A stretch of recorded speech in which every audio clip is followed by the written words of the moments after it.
Hello, Speedtards. Welcome to episode 21 of Futurism Forever podcast. I'm here with my Droogs, Lane OS, and Melantip, and we have special guest Ronan or Lance LaPolon. Which do you prefer? I think Ronan's actually probably the preference. Lance LaPolon is like my pen name, I suppose. Okay. I probably should have asked that before we started recording, but I run a pretty tight ship here. It's too late now. Yeah, it is what it is. Tonight we'll be covering The Charm of Egypt, recently translated by Ronan or Lance LaPolon. It's out now on Antelope Hill Publishing. It's a really good book. It offers a very unique perspective on Marinetti. It's very different from his futurist writings. So, Ronan, do you want to introduce yourself to our audience, a bit about your background and how you came to translate this book? Yeah. So, I'm Lance, but I go by Ronan recently. Basically, over the course of my life, I've kind of always been into reading. I love military stuff. I was in the military, and ultimately, I'm sure that everyone listening to this can understand like the situation politically happening, and one of those things that I got caught up in. And in the course of my time being detained, I had a lot of time to read. And during that time of reading, I came across Marinetti. Somehow, I don't know how, but I did. And I kind of voraciously read through all his things, and especially like this composite book of all his writings. And I was really curious to read more about him and the Nuncio and the rest of the futurists.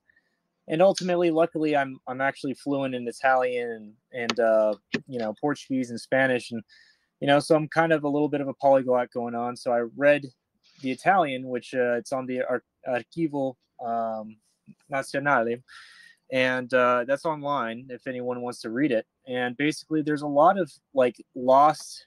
He was a prolific writer, and a lot of the things he wrote was actually a lot more interesting and I think more dynamic, because we only know Marinetti from the one perspective, which is futurism, and obviously it predominates in his writing. But I think I wanted to translate this because it kind of gives him more dynamism. It reaches back into his past and talks about his, formative years. And so I kind of translated it, and here I am. Yeah, in the Marinetti's critical writings, there's one chapter on his early years growing up in Egypt.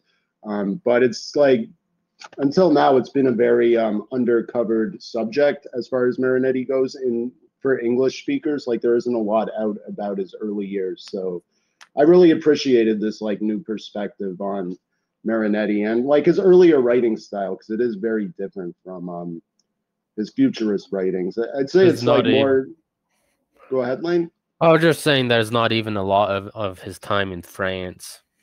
Like in the futurist anthology, there's just in the introduction it talks about it, and that's about it. Yeah, and then it goes right into futurist texts. So it's great that this was unearthed and made available for English speakers. I really appreciated the new perspective.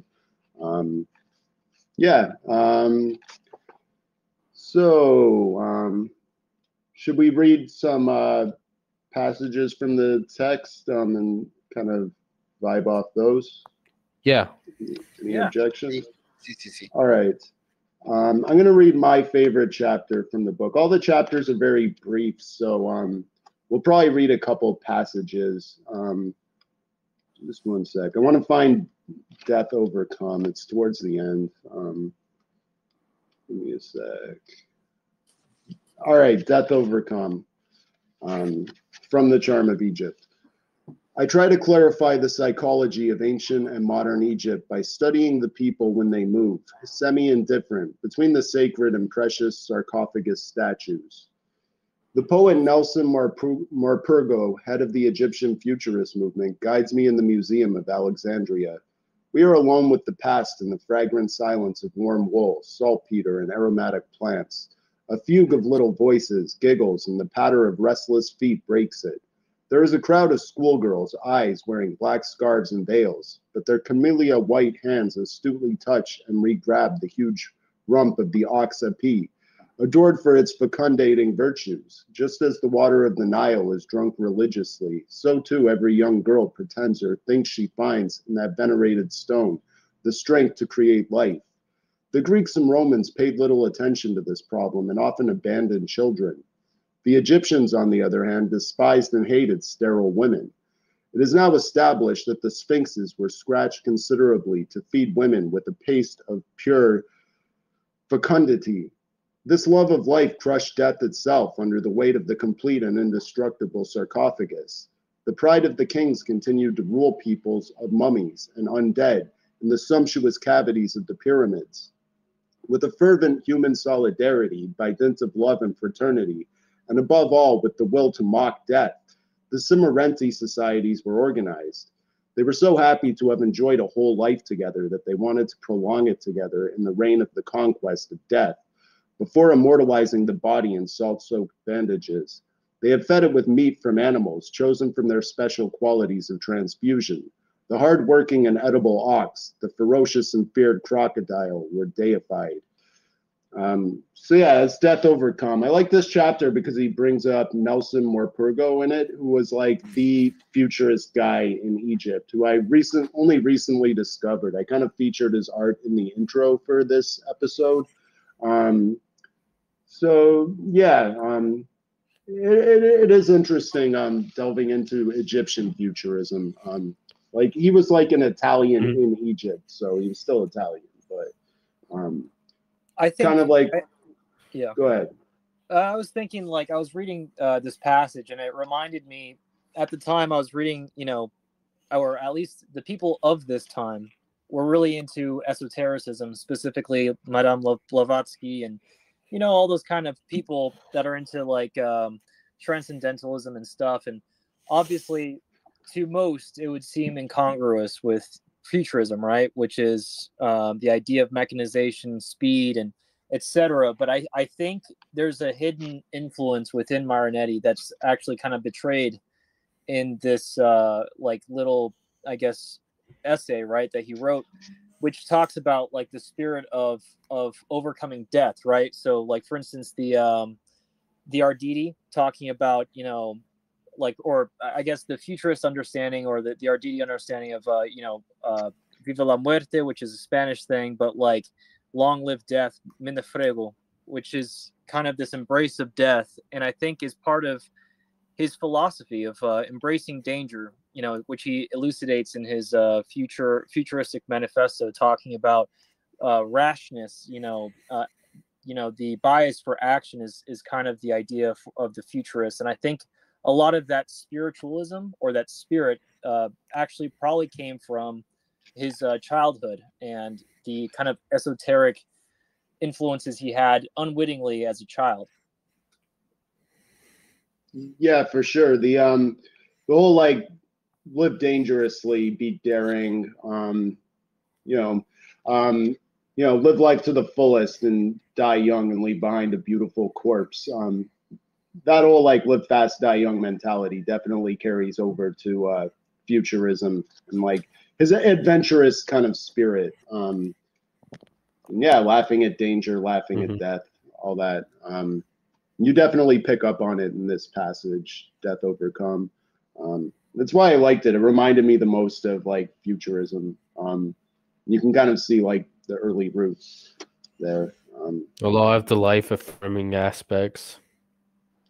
Yeah, the life affirming aspects. Anyone else have thoughts on that?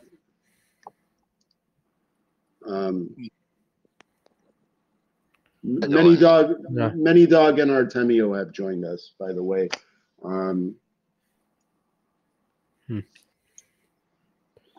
We filming Charm of Egypt or what? Yeah, we're recording now, dude. Sorry about that. No problem. How's it going, Artemio? Pretty good. Okay, we just read Death Overcome. Have you read the book before? No. Okay, so it's kind of just me and Ronan who have read it before, I think. But yeah, Ronan, is there like a favorite passage of yours that you'd like for us to read? Absolutely. Just stand by. I'm trying to actually find which chapter it is exactly. Here we go. Okay, so actually, probably my favorite chapter of this entire book is, which kind of reminds me of, so Marinetti was really into, I assume, like free love, and free love is not like the term we use today. Back then, it was very like stodifying European kind of Victorian era, where showing a woman's ankles was like beyond the pale, and it was kind of one of those things with a hyper repressed sexuality of women. And I guess at the time, and I suppose even now, it's still shocking. But basically, it talks about if we head to hunting for quails and Arab women. Okay, yeah, I like that chapter too. It's one of the lengthier ones, but yeah. Right. Well, do you want to talk about what happens in that article or that essay? It is amusing. Yeah. So basically, this entire book is about Marinetti's childhood adventures, and I would say it's not even childhood; it's really his adolescent years. The years when you fuck around and do things and have small adventures. And one of these adventures was with him and his kind of like Arab like friend / manservant, and ultimately his name is Muhammad, the guy, and they go out shooting for quail. And and to give you reference, Marinetti is the son of a lawyer from the canal, so the canal in the Sinai, and so there's a heavy European presence there, and they often congregate together and to go quail hunting together, and so they're out shooting and having fun, etc. But kind of Marinetti lets on to Muhammad like that he passes by this beautiful woman named Fatima, and it is not like unknown in the Middle East to like sell a woman for sex or prostitution. I think that's common everywhere, especially in the Victorian era in Europe. But basically, he arranges Muhammad with the woman's mother for Marinetti and her to hook up, right? And the price and everything. And Marinetti's lamenting like he wants to have like a sensual experience, a romantic one, and he doesn't want the bartering to like lessen it. He doesn't want to hear about haggling prices. He thinks it would be a massive turnoff, right? But basically, the deed is being done, and suddenly he hears two gunshots being rung outside. He pulls up his freaking pants, puts his pecker back in there, and he runs out, and he finds out Fatima, the woman that he was banging, actually has a husband who is, absolutely angry, yelling at Muhammad, and Muhammad's laid dead on the floor, and the entire village is out there. And he's like, what the fuck? And the man looks in Marinetti's direction and then looks on past him. And it turns out that Muhammad had actually banged his wife previously. And the reason why he got shot was not because he cucked this man, it's because he refused to pay. And thus his honor was infringed. Yeah. Bruh. Fuck. What the So fuck? it's kind of funny. I see no sense.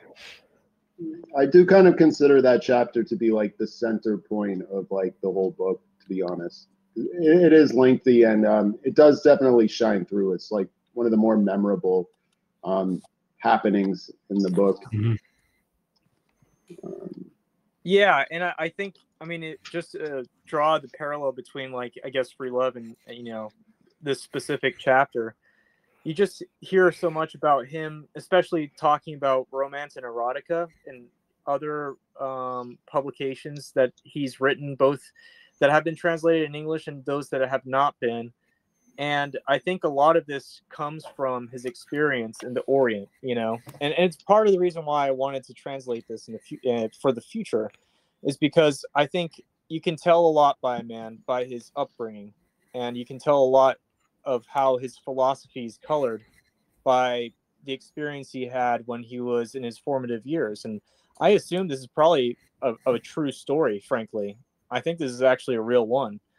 And obviously dramatized, but I think it has a lot to do with the reason why he is so prolifically sexual, especially during his time, which was absolutely counter the norm, you know? Yeah. On the subject of free love, in Marinetti's view, I think it's a very complex subject for him, because in certain futurist texts, he says that like Italian people and Latins in general are too obsessed with like erotomania. That's the term he uses, and like chasing women around, and like he thought that people should get away from that more and promoted like an almost voluntary celibacy. And like, yeah, futurists did not like including nudes in their artwork. But Nelson Morpurgo actually has some books that I don't think they've been translated into English before, but they're described as like erotic futurist texts. So I'd be interested in reading those eventually. But and yeah, like at other times he does promote like free love though, like in the manifesto of the Futurist Political Party. One of the points is that he wants to slowly push out the traditional family unit and replace it with like free love and children raised in state institutions. So at times he was kind of opposed to free love. He counter-signaled it. At other times he promoted it and embraced it. So yeah, does anyone have any I don't really have anything to add. It's well, just I was about to observation. say thing about the promotion of voluntary celibacy from Marinetti, but you already said it. Yeah, I think these tacts that he made over the course of his life aren't even oversights. I think they're part of what it means to be a futurist, right? Like to make brash decisions, to go this way one day and another the next. And I think like, yeah, like I totally agree with you. I mean, in general, he didn't like the puppy dogging after women, the whole like chasing tail thing. But he also, I think he had like a lot of interesting thoughts. I mean, for instance, he wanted Italy to have a proletariat army where like the military was disbanded and that the proletariats would defend Italy spontaneously and, you know, go towards whatever front was necessary. Obviously a very artistic take on national defense. And then in other times he makes a lot of like allusions to a kind of almost neo-Spartan like living arrangement where people are like, for instance, the children are raised by the state, women are kind of chosen, like they have more kind of equal footing sexually, so to speak, and everything is more of a communal understanding of life. Now, I don't think these are like, I think the biggest thing I respect about Marinetti is that he doesn't try to cope. He doesn't come up with a whole bunch of, you know, mental gymnastics about how at one point he said this, but he's like, oh, but he kind of changes his mind. He doesn't give a fuck. He's like, yeah, I said that, but now I'm saying this. And for him, it's like totally normal. And I love that about Marinetti's, that he doesn't do the whole cope. There's no cope in any of the writings that he does. He just says everything he says at 1,000 miles an hour and regrets nothing. And I love that. Yeah, he's unapologetic and yeah, not too concerned with consistency at sometimes. Like he will contradict himself at times, but like his contempt for women also, but then he supports women's right to vote and he's very progressive in that sense.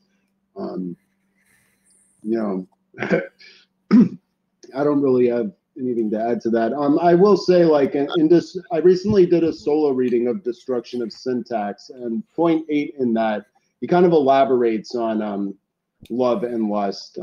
I'll read that point quick. A reduction in the value of love, whether as sentimentalism or lust, brought about by the greater sexual freedom and accessibility of women and by a universal increase in female luxuries. Let me explain. Nowadays, women care more for luxuries than for love. A visit to a great dressmaking salon in the company of an obese and gouty banker friend who pays her bills is the perfect substitute for the most passionate of love trysts, with an adored younger man. The woman finds all the mysteries of love in her choice of an extravagant gown in the latest fashion, something that her friends do not yet possess. A man cannot love a woman unless she has these luxuries. The lover has lost all status, while love has lost its absolute value. An intriguing question, but one which I am content merely to skim over. So he doesn't really elaborate, but he seems to think that dating and courting or what have you has become too materialistic, and like with the liberation of women and all that, like women are more free to choose who they date and who they go out with. So yeah, it's become like a status symbol. You have to be able to provide the like fashion items and jewelry and stuff like that to like win a woman over. Yep. Wait, Always isn't it has basically been. the day? Yeah, it's become very fake and superficial. He almost like doubts that like love in the traditional sense is even possible in the modern world with which is the funny thing, is that he kind of denounces romanticism a lot, but I think he's just a romantic. He's a consummate romantic, and I think it manifested itself in a different way. You know what I mean? Yeah. So yeah, and from what I remember correctly, correct me if I'm wrong, Gio, but he's later like converts to Catholicism, right? He like reaffirms his faith. Yeah. He does. Yeah, later in life, he warms up to Catholicism more. And there's a lot of examples of like religious futurist paintings and stuff from the later period. But in the early years of the futurist movement, they were like fiercely anti-clerical, anti-Catholic. They wanted it done away with, and they wanted to move past it and establish like a new religion based on speed. See our episode on the new ethical religion of speed.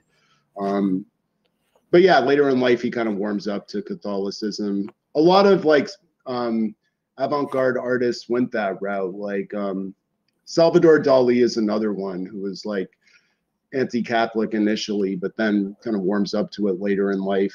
He was actually kicked out of the Surrealist movement as a result because Andre Breton did not like his reactionary politics that he adopted later in life. Marinetti was kind of the same way, but there was like political reasons for him to do so.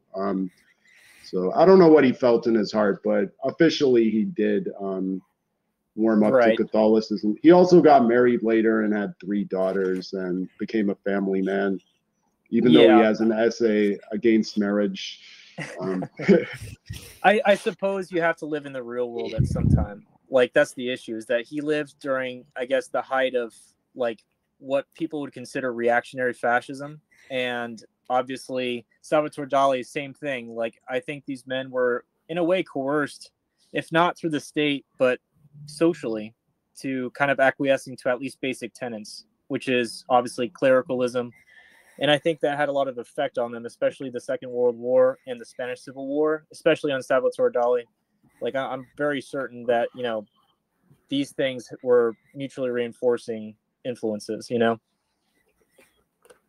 Yeah, it kind of proves his point in the original manifesto of 1909 that like after he turns 40, he kind of wants the futurist movement thrown into the wastebasket of history, and for like a new, more youthful movement to take its place. Kind of like the hippie mentality, don't trust anyone over 30. He gave them 10 more years till 40, but like truly great ideas and great movements can only come from the youth. Like they have that kind of youthful energy and vitality and virility, and you lose it as you get older, and you lose that rebellious streak and the daringness. This life it's kind of like a critique of Marinetti, I suppose, but like yeah, he did abandon a lot of the values that he held in the early years as he got older. That kind of proves all of his points in his early years. Yep. Yeah. Yep, agreed with that. I totally agree with that. And ultimately, just to add to your point, Gio, the Don, I would say, he died at a certain time. And I think that certain time was the First World War, right? Because in a way, reality hit. And I remember reading about him and how he hung out in the kind of like the rear. He hung out in the logistical core of the Italian army in the First World War. And he took part in some actions, but like the majority of his work was clerical. And, I was thinking to myself, like, how much does he believe these things? And I suppose a lot of it had to do with a reaction to his childhood, which is the Victorian era, right? Everything is museums, everything is neoclassical, everything is old and stuffy and almost Kafkaesque bureaucracy everywhere you go. And his dad was an old and stuffy lawyer. His mom was given to like esotericism and, the Alexandrian place. And he was exposed to the ex-Ottoman Empire and a lot of like, old traditionalist stuff. And I think that it was his initial philosophy was a reaction to all that kind of stuff. And I remember watching like this little clip of him in 1909 giving his speech, which I'm sure Futurism Forever has shared on their channel. But it's he talks about like almost like with vivid frustration in his face about how Italy is living in the years of yesteryear and not today. And he wants to live for tomorrow. And I wish we could go back and talk to him, because I'm certain this is the case, and I'm certain he meant it when he meant it. But I think, for instance, things like what he says, for instance, of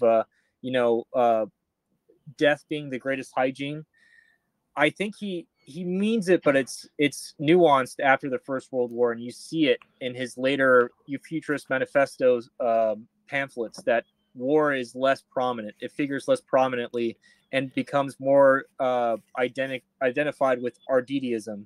Like he starts talking about the brotherhood as opposed to the combat itself. Yeah.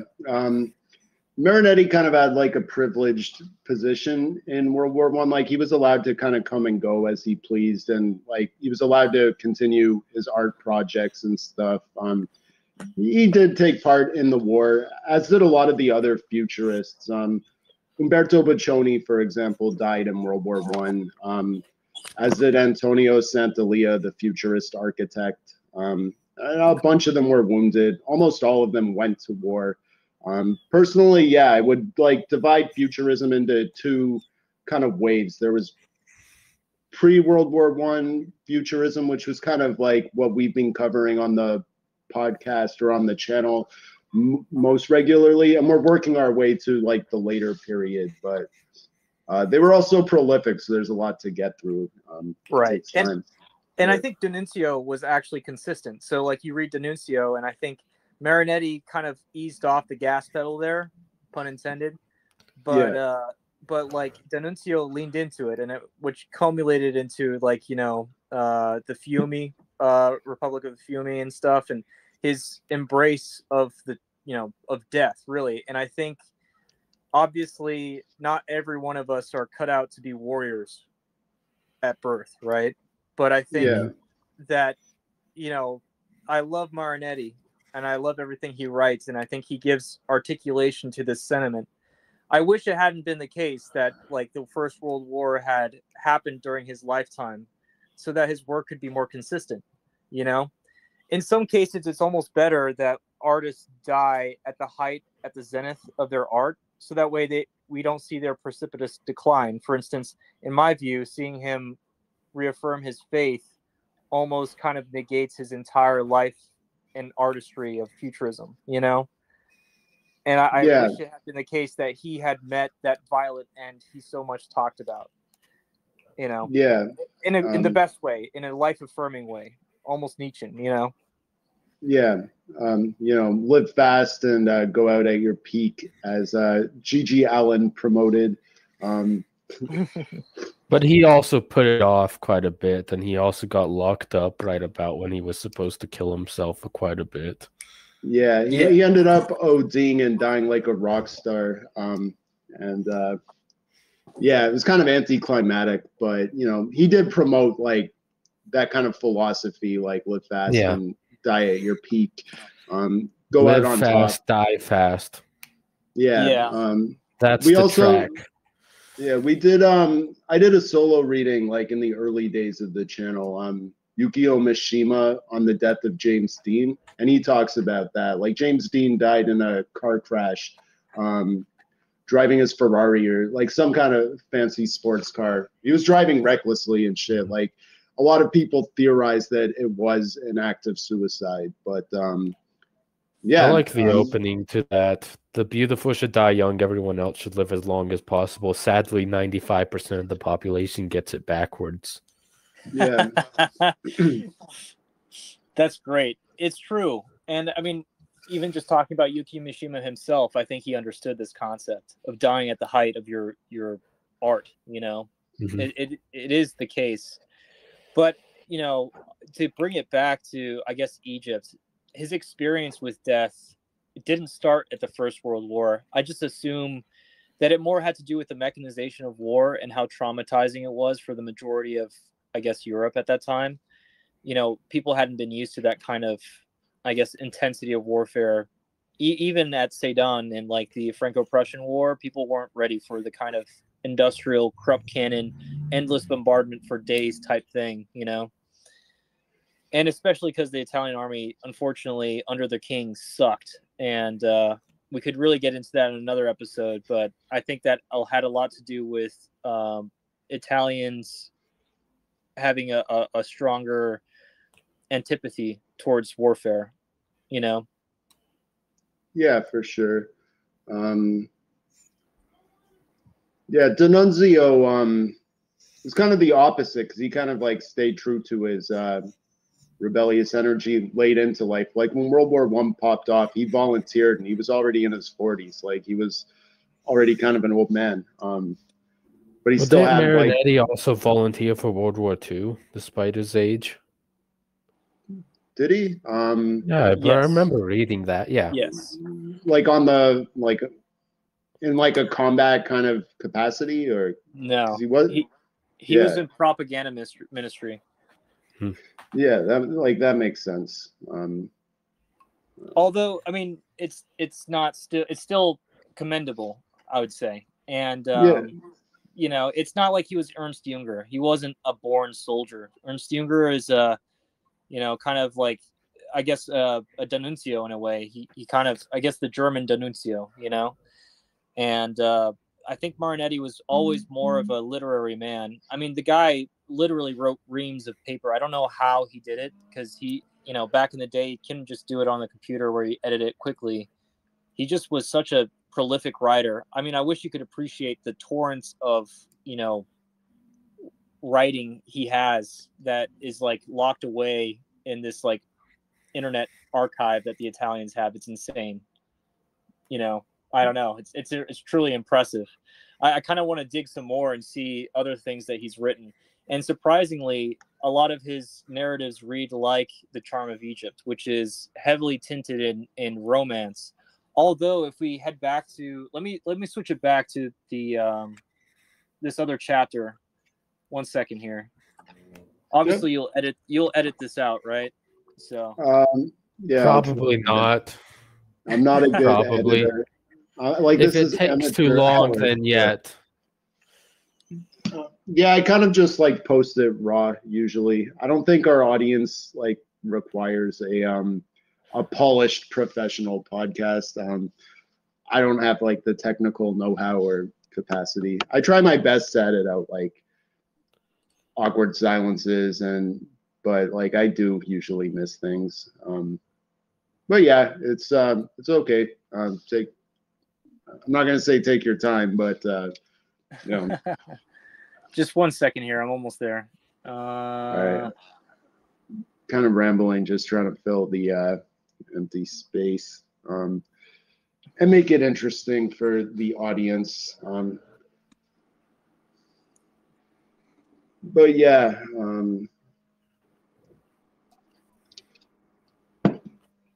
I think, you know, What are you looking for in the book? I'm looking for his the imagery where he talks about the sun's rays and the pyramid itself. I think it's the burning pyramid. I have to look it back.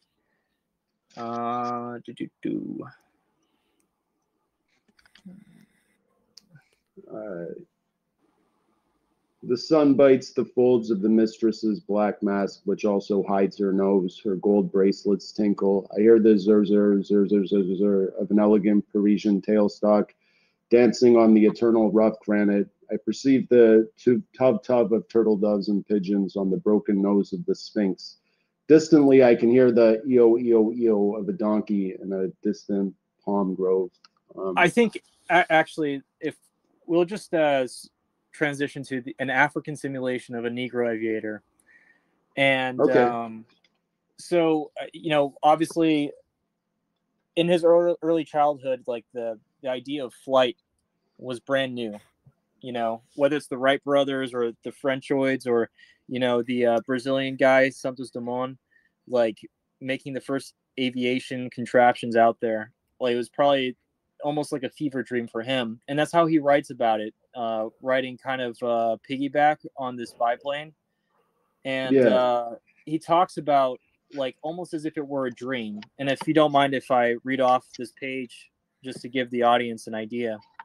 Yeah, go ahead. All right. Where am I? Upper Egypt? Tunisia interior? No.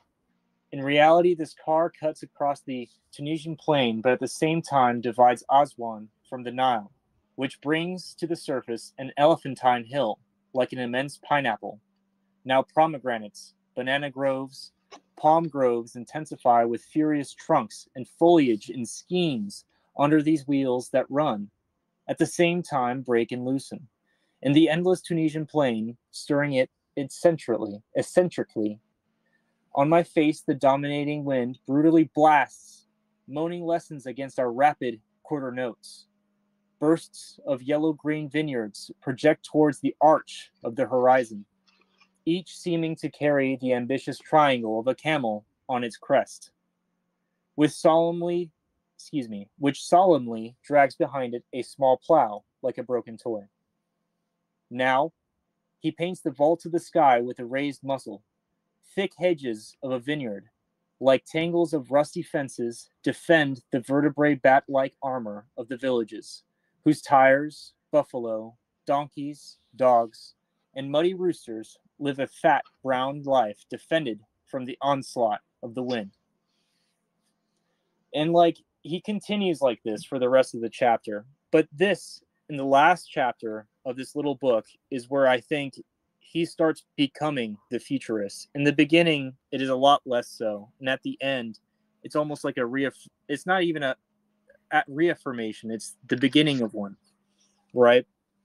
And the kind of the odyssey of his childhood and upbringing from his most remote memory, which is a memory of being a child playing with the priests at his primary school, to now becoming a full-fledged man past his adventures written in these different chapters, and slowly but surely becoming quote unquote faster, more ardent, and more daring.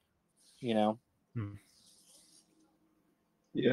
In the Greek Egyptian poet Cavafy chapter, they actually talk about the futurist movement. I'm gonna read a quick excerpt from it. Cavafy praises the futurist movement, declaring its symbolic interpretation of historical phases applied to poor daily life hygienic. He adds, this interpretation must be verbalized without the old meters and without the rhyme in the free verse. I reply that it is necessary to surpass the free verse and reach the simultaneity of the words in freedom that best express our great fast mechanical civilization. The conversation rises. Other admirers participate. Everyone praises the original poet who hosts us. It is shown with examples that the Greek poet Palamas, Cavafy's rival, remembers Victor Hugo for his verbal abundance and Lamartine for his sentimentality. Malacassus is a blend of de Musset and Sully Proudhon. Porphyrius, the youngest of the Greek poets, sums up Baudelaire and Verlaine. The sonnets of Griperis suggest those of Jose Maria de Heredia. Yeah, so as far as like chronology goes, because this is mostly about his early years, but this chapter, like the futurist movement is already a thing, and they're talking about words and freedom, which yeah, Marinetti wanted to surpass free verse in poetry and kind of do like this kind of associative wordplay style, which is kind of how I describe words and freedom. So yeah, like this chapter, do you want to like elaborate on the like how it fits in, or? I mean, I think it kind of in a strange way, it almost doesn't match the rest of his book, and it almost seems as though the rest of his book is merely a sandwich to swallow this like kind of conversation he has, which is I think a lot more technical in concept than the rest of the book itself, which is more narrative, you know. So Yeah. I think, yeah, I don't know. Like, what do you think? Do you agree with me on that, or what do you think? Yeah, like there's kind of like, it's not chronological exactly. There's like various like brief vignettes almost of like time he spent in Egypt. Like some of it's the early years, some of it seems to be like the futurist movement is already a thing, fascism is already a thing. It's hard to know like chronologically like what era we're in at any given time. In a way, it feels kind of disjointed for that reason, but like I still enjoy it because it's all like it all feels like cohesive and together in the book. But you know, yeah, and I mean, he talks about like, for instance, you know, in the beginning of the first chapter, the last shred of a futurist's sensibilities.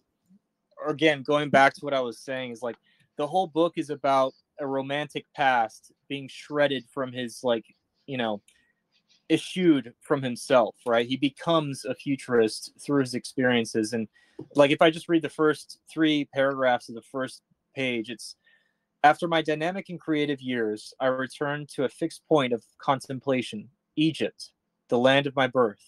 For a long time, its skies filled with placid gold dust, the motionless waves of the yellow dunes, the high imposing triangles of the pyramids, and the serene palm trees that bless the fat Father Nile, stretched out in his bed of black earth and green grass, have been calling to me.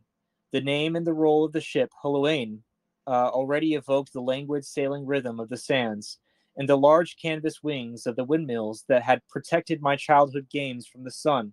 The temperature of the sea and the air softens, as if the heated cheeks of my papaya, I assume, were palpitating inside. My sensitivity tore apart, and I became its thinking open wound, charged across the arch of the marine horizon with my living shreds. So already he's already talking about this kind of imagery, almost as if, you know, like a ragged shirt, the last shreds of his heart, I suppose, like in a poetic sense, are hanging on, and he kind of remembers them and taking account of them. And each chapter is like that, a shred of an idea of himself that he kind of lost over time as he became who he was supposed to be. You know what I mean?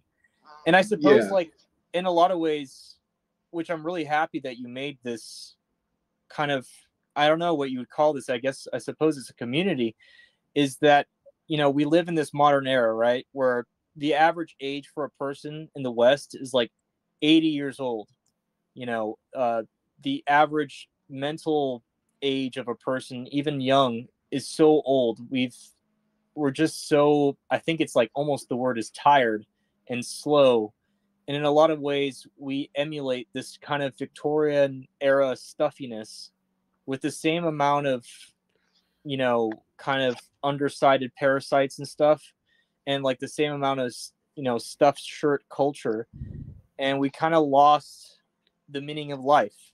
And I think that Marinetti, in the beginning of his life, kind of understood this. And as time went on, through his experiences and trials and tribulations, etc., he embodied what it meant to be young and to live fast. You know? yeah, that's a good point. Like people always talk about how horrible life was in the Middle Ages because people like average age was like 30 or something. It's not an exact number, but just running off memory. But like in actual fact, like they worked less hours, they ate better, you know, they had more sex, you know, they had community, they had more work-life balance. Like they enjoyed a higher quality of life. They actually had ownership over like their means of production and shit. They weren't like wage slaves back then. Right. They like, lived a lot less. Yeah. Yeah, we live longer even now, with but the we live point of worse. well, even with the point of living longer, a lot of that just because of a high rate of child death. Yeah, Even a progressive movement like the Guild Socialists in the early 20th century admired that about the old medieval system. Right. Yeah, and I mean, I guess Lane is pointing out that the average is skewed because a lot of people, I suppose, would die at childbirth, right? So, Yeah. I mean, either if you counted the child itself dying or, you know, the mother dying herself, I mean, the truth still remains that, like, I mean, Yuko Mishima has this whole post or, like, you know, part of his book is like, you know, the average age during the Bronze Age was 18, during the Roman era was 22, you know, and during the medieval age was 24, he says, right? And now man sees past 40. A man can't die nobly past 40. And, like, in a way, I think, in a way, futurism preceded Yukio Mishima, except in the Occident, in some like 50 or I think 70 years his junior, you know?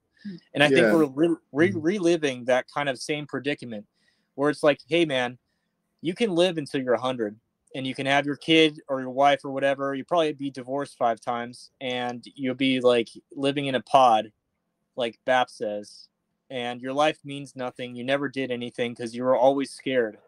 And I think that's the coolest thing about futurism, especially when I was detained and I was within like my cell, I suppose. And I wasn't just contemplating, you know, my personal imprisonment, but the fact that I think that it dawned on me one day that it was really no different from how I had been living the previous how many of years of my life. And how everyone lives almost as though they live in a cell, in a honeycomb. Yeah. And it's like, that's kind of why I love Marinetti. It's this yearning to go beyond and break past this cell that we all live in. And I don't even just mean in a prison, but like just day-to-day life, you know? And I think, yeah. And just to finish my point here is just, it's the power and the fusion of his personal will that makes him almost like a BAP figure from the past. Yeah. About BAP, like I haven't read his book, so like I'm not that familiar. I have noticed a lot of the BAP crowd does like follow us on social media, though. So like, I do need to get to reading his book, but like, what do you think fans of BAP see in futurism, or you know, what's the attraction? So, you know, I can't put words into his mouth because I'm sure that he has his own take about everything. And like him, and I suppose like all of us, we are all like consummate autists and nothing is ever quite just right. But I would say that a lot of his story is basically, you know, you're born in a almost captivity. And he has like famous quotes, for instance, like I think monkey in cage masturbate when he out in nature he doesn't. What means? And like, how true is that? How many of us, not to be crass, and I guess I don't want to say that on your YouTube, but like, you know, how many of us engage in this activity, I guess you could call it. And, you know, I was thinking to myself when I was doing military maneuvers out, like, you know, in the woods, it didn't even cross my mind for months at a time. That's truly what it means to be in the moment, to not have to sit there and like fall victim to like excesses of your body having to expel themselves, to you can just live out your primal, I think Carl Jung would call it libido energy. You know, it's not just sexual, it's just your life force is being exuded in a different channel. And when you're contained, and you can tell that you're contained, is when you engage in this sordid, you know, activity. right? And so BAP talks about that too, and I think that has a lot of parallels with Marinetti, right? I think he's like, he hasn't talked about masturbation specifically, but just his emphasis on action as opposed to sexuality is very telling in my eyes. Yeah, I mean, he did promote like voluntary celibacy, and like he thought like Latin people should stop being so obsessed with sex, and like he saw it almost as a distraction for more manly pursuits like war or you know, burning down art galleries or what have you. So yeah, there is definitely a glorification of masculinity that I do see coming from BAP too. Also, just like an emphasis on aesthetics and like beauty in the modern age. You know, it's definitely there. So.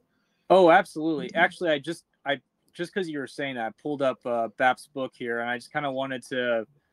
I guess I remember that there were these two perfect side-by-side quotes, one of his and one of Marinetti's, and I couldn't resist actually talking about it now that we're talking about it. But here we go. Hold on one second. Okay. Okay, here we go. Okay, so youth and beauty are universally hated and by the way, this is BAP. This is a Bronze Age mindset. Youth and beauty are universally hated in almost all human societies in history. These societies are run by decrepit, sclerotic old men. Sometimes they use the image of a fat woman Earth Mother to beat the young men over their head with and make them submit. You know, and like, and then he goes on and says, he talks about, you know, other times they promote ugliness in other ways. Ugliness and perversity in custom, scarification, circumcision, self-mutilation. And like, you know, if you can just imagine the emphasis of BAP, if he's kind of condemning the antithesis of what, you know, Marinetti talks about, which is youth. And so it's almost as though, and I think I was listening to BAP's podcast, you know, a few months back about futurism. He kind of mentioned it in the background, but he talked about like exactly this idea of the youth and vitality of the young is corrupted by the old. And that's exactly A, what happened to Marinetti in his later life, and B, what he kind of preached against in his younger years, you know? Yeah. I would add in this quote from Benito Mussolini from Trenchocracy. These gray-haired people still desperately clinging to old patterns are pitiful.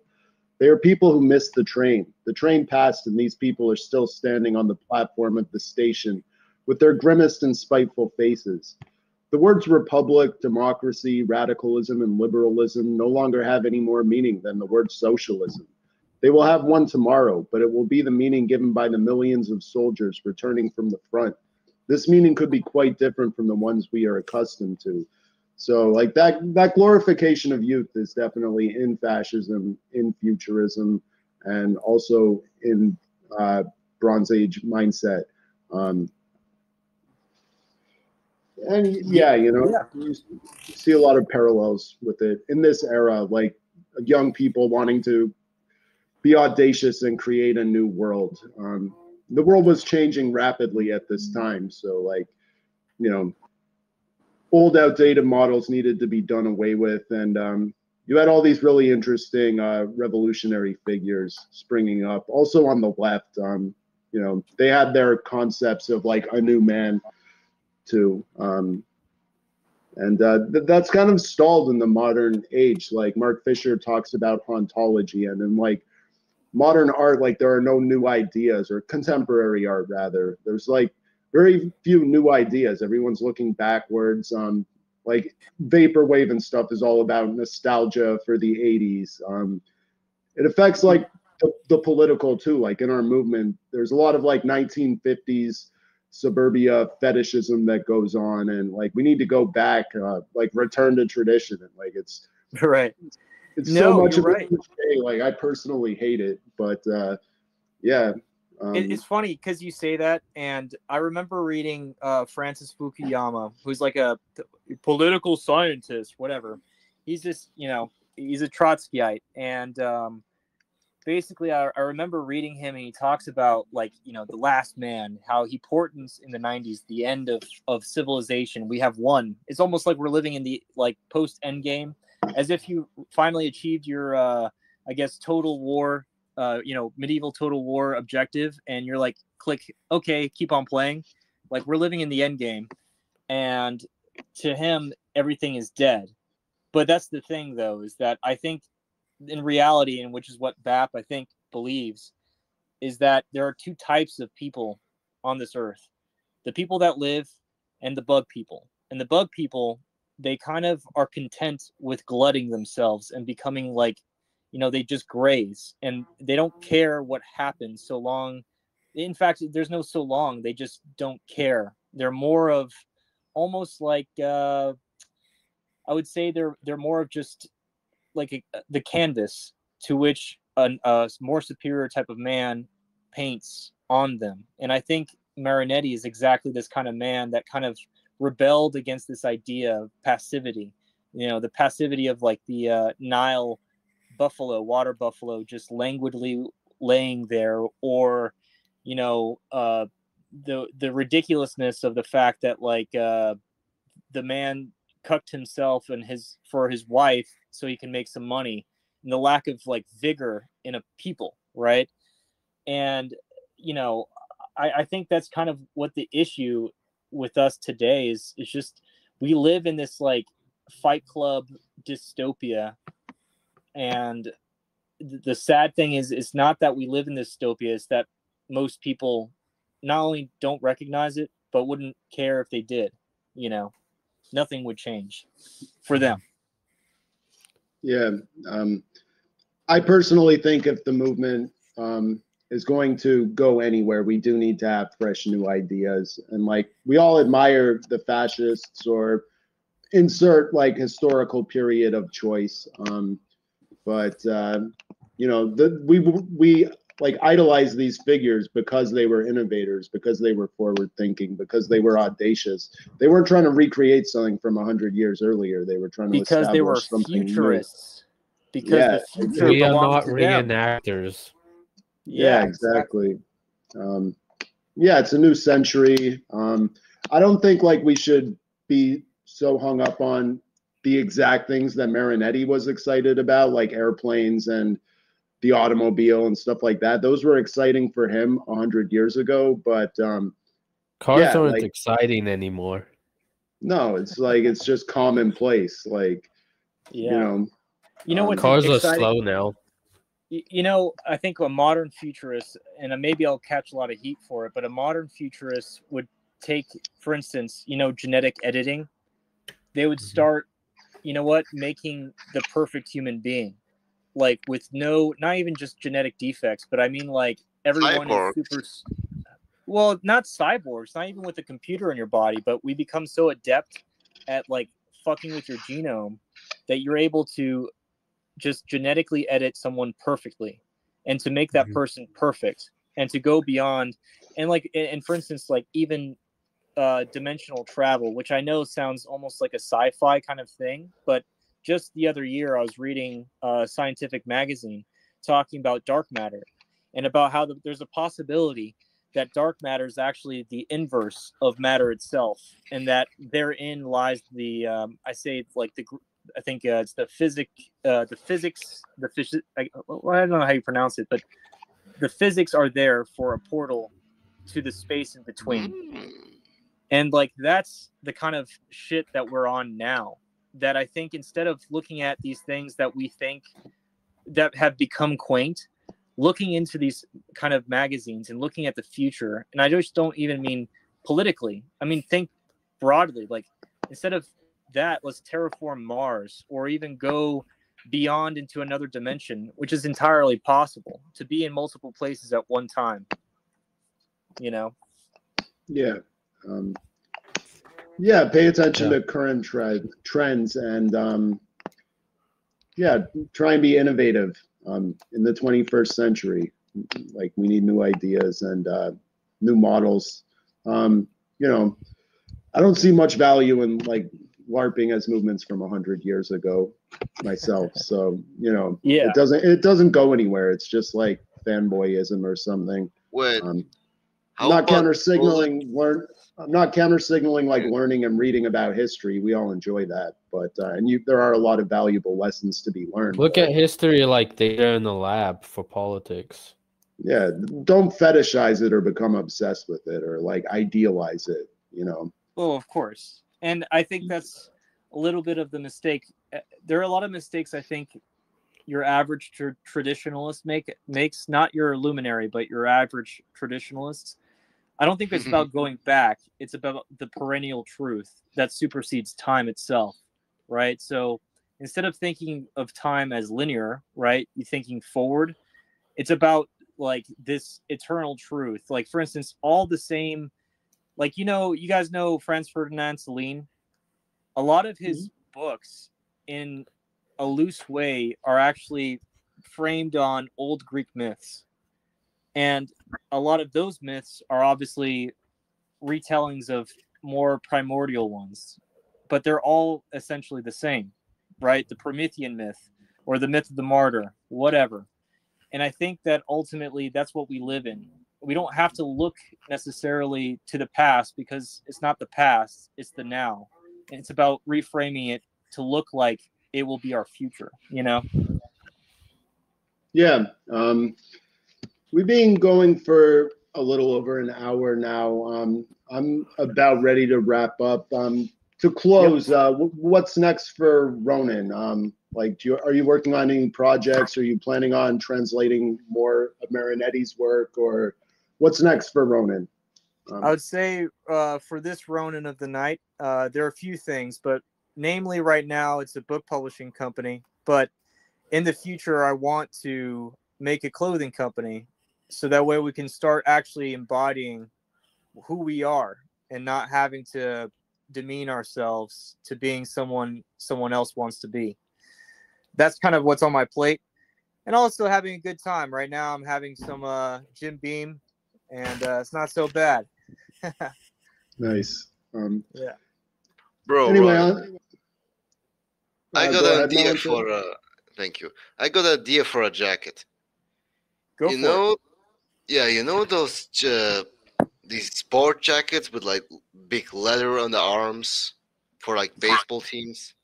Yeah. Yeah. Okay. How about a green one with Micha the Archangel on the back? On the front, there's like a little iron guard symbol. I Okay. wanted to do that, but Seamus said, no, we're not going to do that. That would look epic. I would fucking buy it. Hey, it's called Some of Us Do a Little Bit Cadrano, you know, posting, you know. Yeah! Adriano gang. No, absolutely. I kind of was thinking of a new Armani, you know. I actually wanted to, not just graphic tees, no offense to anyone that makes graphic tees out there, but I want to make something actually truly new, you know. Yeah, anyone can make a T-shirt. I made one on Teespring. It's not hard. You know, but yeah, like reinvent fashion for the 20th century, men's fashion in particular. But Yeah, just one more thing. yeah, go ahead. I would suggest making a, you know, like in those Yakuza games, they have like fucking giant tattoos on their backs. Yeah. Like fucking epic tattoos. How about like this shit, but on the clothing, generally? Because man, they look epic. Yeah, maybe. I gotta look into it. Yeah, that would be very cool. Absolutely. Anyway, and on that and note, headbands. yeah, now we I need have to shut the fuck up. we need to bring back the headbands. Anyway, on that note, thanks for joining us, Ronan. Everybody should pick up a copy of The Charm of Egypt if you enjoy futurism or Marinetti, and you want a glimpse into his early years, and definitely a different aspect of Marinetti than has been available to English speakers up until now. Two things. first of all, thank you so much for having me. And second of all, if the futurist crowd out there wants more to be written from the archives and translated, I'd be more than happy to continue translating. You made the podcast great. Yeah. Thank you. Yeah. Anyway, live fast, die young, and we'll be back in 2 weeks to talk about Francis Picabia with James of the Cabaret Voltaire channel. So till then, salute. Hanoi.